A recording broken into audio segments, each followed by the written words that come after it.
Hello and welcome to Delphi Forum. My name is Yannis Koutsomitis and I will gladly discuss the pandemic and how is this affecting the tourism industry with a high-ranked official of the World Tourism Organization. Miss Alessandra Priante is with us. Yes, hello Miss Priante. Hello, good afternoon, Yannis. Welcome to Delphi Forum. And let me start by asking you, what does tourism mean for a person, for an ordinary person, and how has this pandemic affected the sentiments of the people who wanted to travel and have experiences? Well, thank you very much, Yannis, for the question. I like starting deep. Um, I always refer to tourism, and I think this is the reason why I love it so much as a sector as well, as one of the most impactful in terms of psyche sectors that we have. I mean, together with the creative industry, tourism touches upon very, very deep emotions. But different from the creative industries, tourism actually brings you live in the new experiences. You're not just watching them on screen. And what tourism does, it creates a form of interaction with people, which I tend to refer to, if you are familiar, and I'm sure you are, with the pyramid of Maslow, with the needs of the industry that basically satisfies the basic needs of survivor. So it's shelter, it's a roof above your head, it's food, and then going up to the deeper emotions. And this creates memories. And these type of memories, like the memories that we had when we were very young, and I don't know, we were riding the bicycle for the first time and we fell, or any other big experience, remain with us. So I would say that the biggest impact of this pandemic, if I look around now, is that it has changed completely the look of tourism in terms of being the industry that creates, allows for those memories to be created. So we need to work hard now when we talk about building trust and basically regaining the confidence, also on these type of aspects. The confidence and the trust is not just about the health and safety, is also about creating the sentiment for tourism as it used to be. Well, that's very good to hear from you because, this pandemic has affected thousands and millions of people around the world who are working in the tourism industry, corporations, even countries who were expecting income from industry are affected. So this whole industry has come to a halt. What will be the next day? How can we open up and have a functioning tourism industry again? Well, today seems to be the day of the big questions. I can only say that us in UNWTO, we've been carrying out from the beginning a very, very deep review of what was going on. Our review basically started, it was gradual because in the beginning, none of us understood how large the phenomenon was going to be. In the beginning, we all thought it was going to look like SARS, so it was going to be located in Asia. And we assessed that back in 2003, SARS was created an impact which was up to, let's say, minus 9% international tourism arrivals, mainly in the Asia sector, not so much in Europe. Maybe something comparable would have been the financial crisis of America back in 2009, where the impact was minus 4% at a global level. Now we're talking about two digits decrease. We're talking about an industry, especially if I think about the region Europe, where 51% of the international arrivals are generated, an industry of trillions of US dollars that, as you said, has been brought to a halt. And now the problem is, this is what we've been observing. We've been progressing and we were realizing that as the travel restrictions were put into place, so as basically the heart of tourism was halted, which was the international mobility and the national mobility in many cases, we have examined that basically the restart was strictly dependent on the time frame. Because obviously, if you restart now in 2 weeks with international arrivals, which means, for example, in the case of Europe, opening international borders of Schengen, we would estimate a decrease around 60%. If, on the other hand, we're moving towards the end of the year, which, by the way, I can see, luckily, it's going to be avoided, maybe for some countries, no, we were thinking about a decrease of 80%.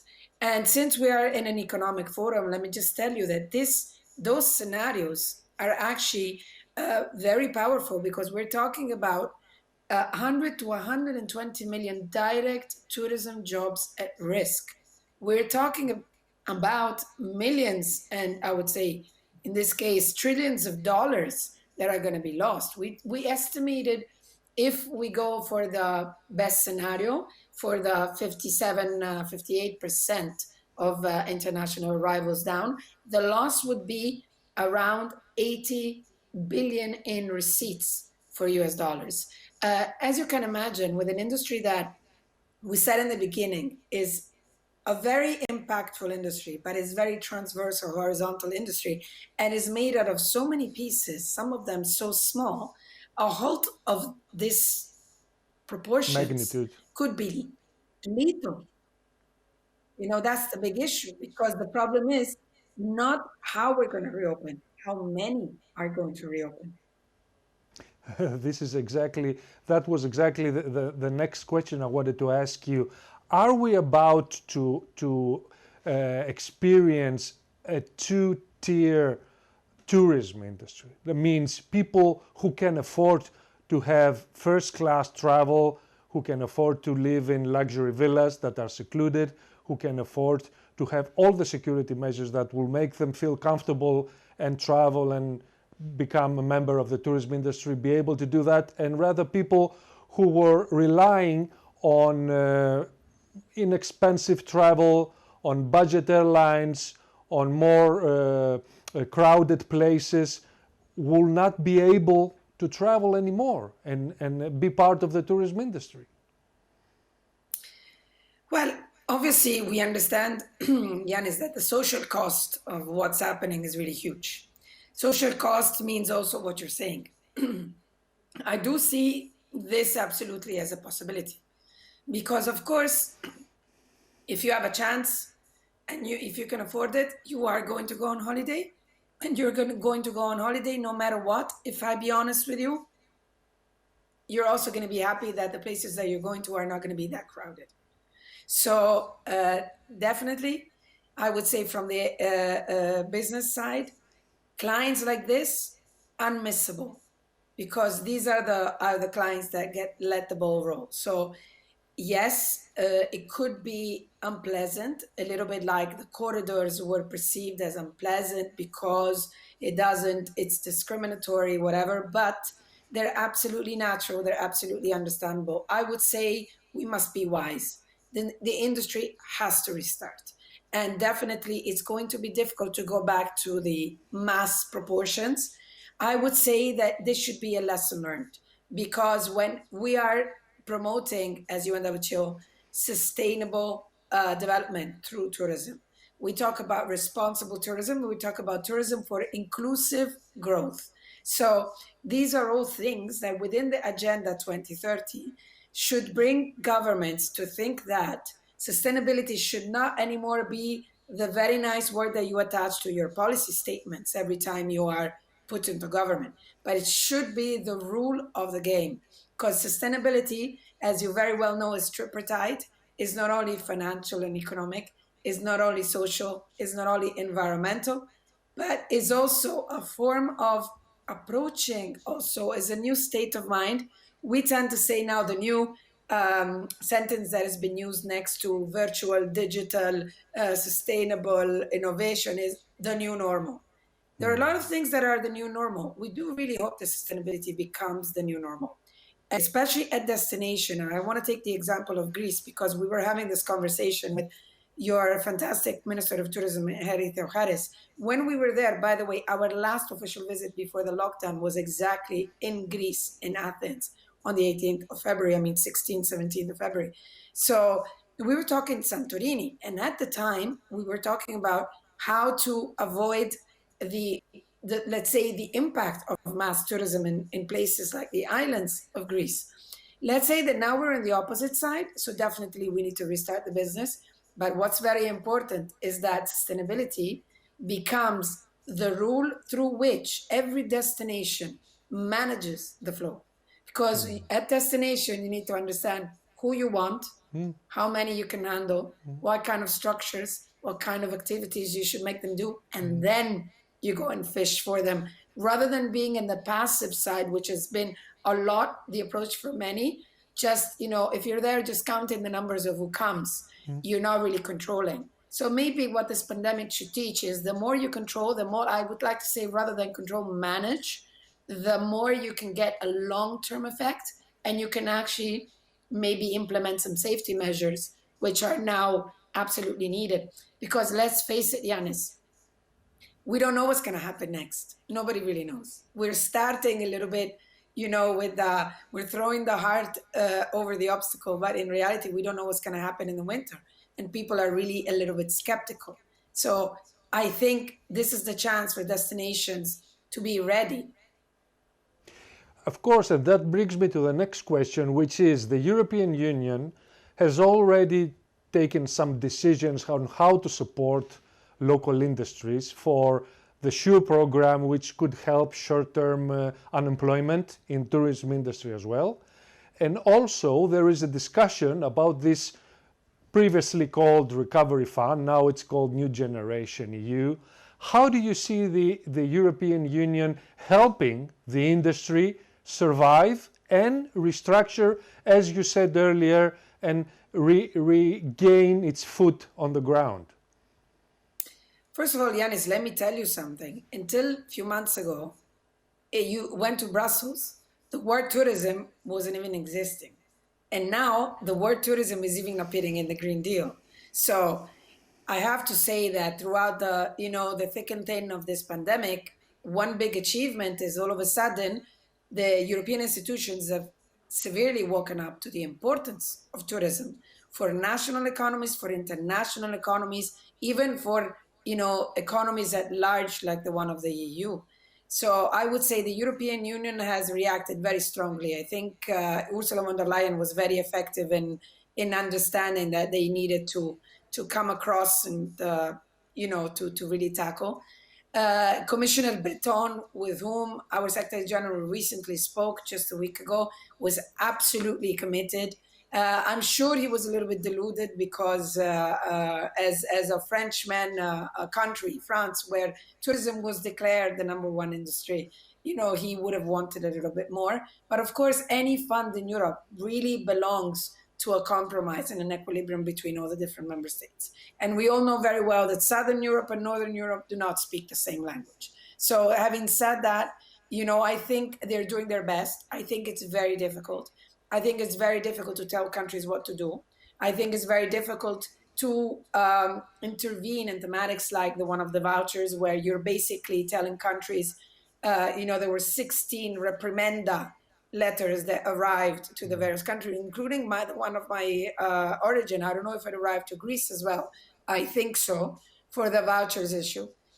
These are all things that need to be regulated, but I do understand that sometimes the European Commission is in a difficult position of intervening into the sovereignty of each country when it comes to their health. I think, though, once again, going back to what I was saying before, sustainability, there's always a positive side. There's always a lesson to be learned and something where we can improve.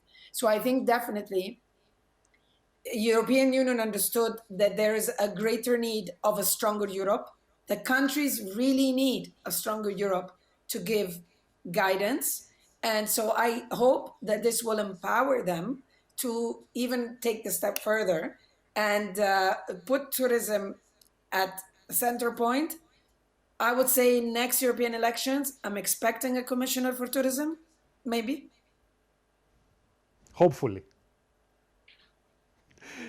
I wanted to ask you maybe one last question before we close.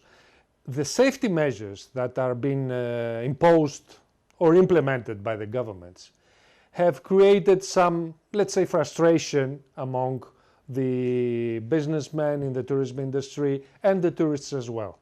Can you give us a picture, an image? What will the people who are running hotels are going to face, and what are people who are traveling are going to face? Will it be sustainable to have all these safety measures in place when you go on vacation? You know, I wish I could give you an answer because I don't really know. I am looking forward to actually go to my vacation. When I relate to these things, I relate to them on a very personal basis. And personally, I have to tell you that this mask business just doesn't suit me at all. Going back to my original, observation regarding the state of tourism, tourism is really about trusting the unknown, welcoming the unknown. And with this pandemic, we went exactly in the opposite direction. So when you meet somebody on the street, even if they're wearing a mask and you're wearing a mask, they'll be crossing the road. And if you're not wearing a mask, they'll look badly at you as if you are, some kind of demon. So we're creating the opposite feeling, which is, I don't trust you because I don't know you. And this, to me, is worse than any other health measure to confront. For now, for example, here in Madrid, we're seeing the slow reopening of terraces and places, and I'm seeing people sitting outside enjoying themselves, some with masks, some not with masks, and the waiters and the restaurant owners, suffering with wearing a mask and stuff. I'm seeing that there's a lot of need to go back to normality. I think the hotel industry would also face a lot of struggle. I think this is where the support from the government, liquidity, employment, is absolutely crucial. I do tend to be a little bit pessimistic on the amount of structures that will be able to fully reopen through the summer. Many, for example, in many countries are saying, no, we're just going to wait until September, October. Oh, maybe no, I'm not going to reopen again until the end of the year. And this is the scary part, because when you have 50 or 60% of the hotels or restaurants or other outlets that are saying, I'm afraid to open, you understand the level of danger that we're running with the tourism industry. And closing on these sobering words that you're giving, can we have hope about tourism for the day after? Oh, absolutely. For me, tourism is the only industry that can recover positively anything.